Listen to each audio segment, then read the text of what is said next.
जंगल घना था। पेड़ों की शाखाएं आपस में उलझी हुई थीं और पत्तों की सरसराहट अजीब सी बेचैनी पैदा कर रही थी। हवा में एक अजीब सा डर समाया हुआ था, लेकिन दोनों दोस्त हिम्मत जुटाकर आगे बढ़ रहे थे। कुछ देर चलने के बाद विशाल पेड़ दिखा। वह पेड़ अन्य पेड़ों से काफी बड़ा और डरा लग रहा था। उसकी मोटी शाखाएं हवा में अजीब सी आकृतियां बना रही थीं। थकान महसूस कर दोनों दोस्त उसकी एक मजबूत डाली पर बैठ गए और कुछ देर सुस्ताने लगे। जैसे ही उन्होंने अपनी टॉर्च बंद की, जंगल में अजीब सी खामोशी छा गई।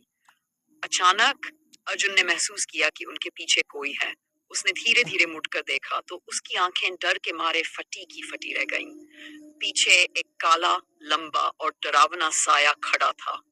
उसकी लाल जलती आंखें अंधेरे में चमक रही थीं और उसका शरीर धुएं की तरह हल्का हल्का हिल रहा था। रवि भी अर्जुन की भयभीत आंखों को देखकर पीछे मुड़ा और उस काले साये को देखते ही उसकी भी सांसें थम गईं। दोनों की टॉर्च नीचे गिर गई और अचानक पूरा जंगल अंधेरे में डूब गया। उनके दिल जोर जोर से धड़क रहे थे और डर के मारे उनकी आवाज तक नहीं निकल रही थी। तभी जंगल में एक अजीब सी आवाज गूंजी, मानो कोई किसी मंत्र का जाप कर रहा हो। आवाज धीमी थी, पर धीरे धीरे तेज होती जा रही थी। दोनों ने एक दूसरे की ओर देखा और हिम्मत जुटाकर आवाज की दिशा में बढ़ने लगे। कुछ ही दूरी पर उन्होंने एक आदमी को देखा। उसकी लंबी दाढ़ी थी और वह काले कपड़े पहने हुए था।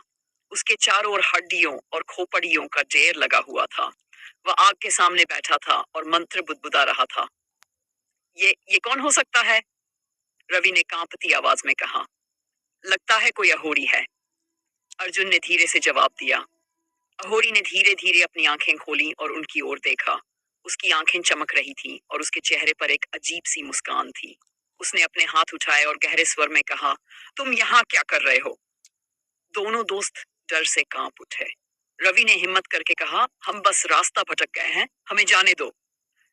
अघोरी ने हल्की हंसी हंसी और कहा, तुम्हें क्या लगता है कि ये जंगल तुम्हें इतनी आसानी से जाने देगा? अर्जुन और रवि को लगा कि अब उनकी मौत निश्चित है। तभी अचानक पेड़ की टहनियां हिलने लगीं और एक अजीब सी आवाज गूंज उठी। वह काला साया फिर से दिखाई दिया, लेकिन इस बार वह अघोरी के सामने खड़ा था। अघोरी ने कुछ मंत्र पढ़े और एक मुट्ठी राख हवा में उड़ा दी।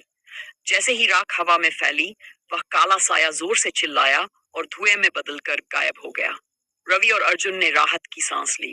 अघोरी ने उनकी ओर देखा और कहा, यह जंगल बहुत पुराना और रहस्यमयी है।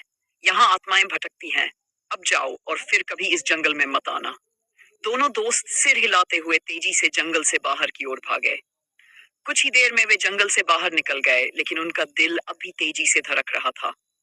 उस रात के बाद उन्होंने कभी उस जंगल का रुख नहीं किया, पर आज भी जब वे उस रात को याद करते हैं, तो उनके रोंगटे खड़े हो जाते हैं।